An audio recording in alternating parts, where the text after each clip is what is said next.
Bora lá então, meu povo. Exemplo 16, revisão Enem. Eletrodinâmica, associação de lâmpadas, resistores. Vem comigo. Um sistema de iluminação foi construído com um circuito de 3 lâmpadas iguais. Então a gente pode considerar uma lâmpada como uma resistência pura, ou seja, algo que transforma energia elétrica em energia térmica, tá? Considerando as lâmpadas incandescentes, tá? Conectadas a um gerador G, que a gente pode considerar que fosse a minha força eletromotriz, que gera uma diferença de potencial ao circuito, que gera uma tensão constante. Esse gerador possui uma chave que pode ser ligada ou na posição A ou na posição B de bola. Então, ligando no A, eu vou ter um circuito. Ligando no B, eu vou ter um outro circuito.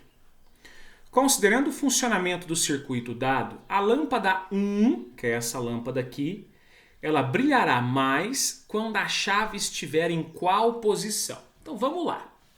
O brilho de qualquer lâmpada, o brilho de qualquer resistência, né, está associada à energia que ela consegue liberar. E a energia está associada diretamente à potência.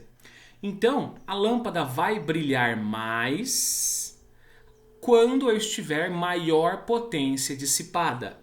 E nós sabemos, na eletrodinâmica, que a potência pode ser dada por U ao quadrado sobre R.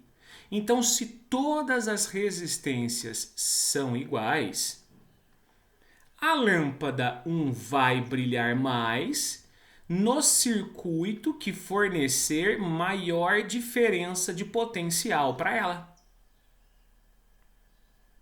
Bom, essa é a linha de raciocínio que você tem que ter, tá bom? Agora vamos lá. Vem comigo aqui, ó. Se eu ligasse no circuito A, eu vou fazer o circuito A de azul.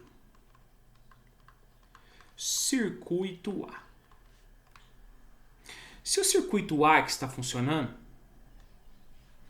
o que vai acontecer? A corrente sai aqui por definição do polo positivo, parcela da corrente vai para a lâmpada 3, parcela da corrente vai para a lâmpada 1.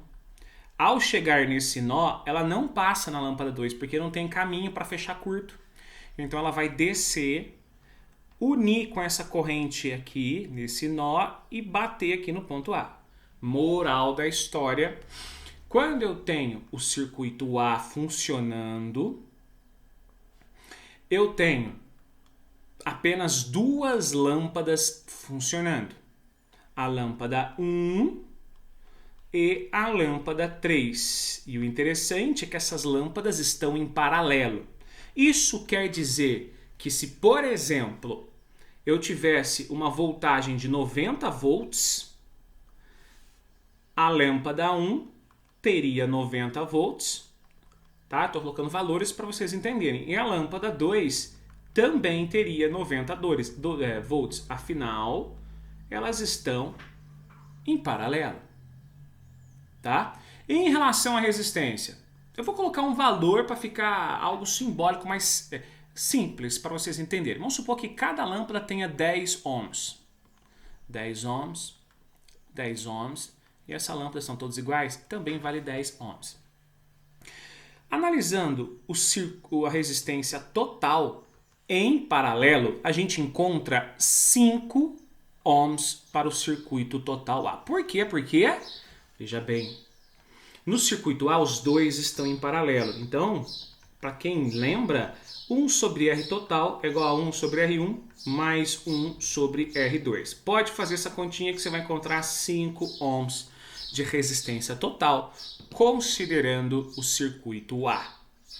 Tá? De novo, eu só coloquei valores aqui para ficar mais fácil a visualização para vocês. Agora, ligando aqui no B de bola. Se eu ligasse aqui no B de bola, supondo que a corrente saia do positivo, parcela da corrente vem em B, outra parcela vem para cá.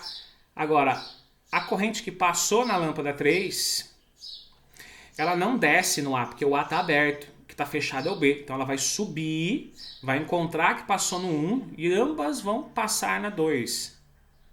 E vai fechar circuito aqui na B. Moral da história, quando eu estou analisando o circuito B de bola, as 3 lâmpadas estão funcionando. Eu tenho 2 lâmpadas em paralelo, que é a lâmpada 1 e a lâmpada 3. E essas 2 estão em série com a lâmpada 2. Então vamos lá. Vamos analisar a voltagem, né? E a resistência total. Eu tenho 10 ohms aqui, o valor que eu chutei, né? Só para ficar um pouco mais fácil a visualização desse exercício. E a voltagem total é de 90 volts. Como esses dois estão em paralelo, nós verificamos aqui que eu posso substituir os dois por uma resistência equivalente de 5 ohms. Então é como se eu tivesse aqui, ó, 5 ohms das 2 que estão em paralelo e uma de 10 ohms, que é a lâmpada 2. 10 ohms e aqui eu tenho 5 ohms. De tal forma que a resistência total, agora estão em série, a resistência total no circuito B, agora vai ser só soma algébrica, é de 15 ohms. Essa é a resistência total, considerando o circuito B. Ou seja, o que eu já posso concluir? Que o circuito A, a resistência total é bem menor do que o circuito B. Agora, em relação à voltagem.